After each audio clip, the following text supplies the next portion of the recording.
3 बच्चे हुए और उसके बाद मेरे हस्बैंड ने मुझे तलाक दे दी। मेरे बच्चे कभी कभार मुझे मिलने आते हैं, उनके पास किराए के पैसे भी नहीं होते। मेरी एक दिली ख्वाहिश है अल्लाह ताला के घर जाऊं, तो अगर मुझे कोई अल्लाह का घर दिखा देगा, अगर कोई मेरा वसीला बन जाएगा तो मैं उसकी बहुत शुक्रगुजार होंगी। अस्सलाम वालेकुम, मैं Binte Fatima old age home Lahore से बात कर रही हूँ।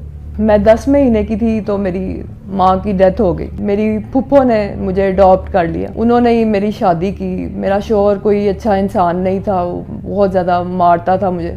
मेरे 3 बच्चे हुए और उसके बाद मेरे हस्बैंड ने मुझे तलाक दे दी और मेरे सगे वालिद साहब ने भी मुझे रखने से इनकार कर दिया। मेरे बच्चे एक इंतहाई मुश्किल ज़िंदगी गुजार रहे हैं, वो बिल्कुल बेआसरा हैं और मेरे बड़े दोनों बच्चे फीसें ना होने की वजह से पढ़ भी नहीं सके। मैं अपने बच्चों को हर लम्हा बहुत ज़्यादा मिस करती हूँ।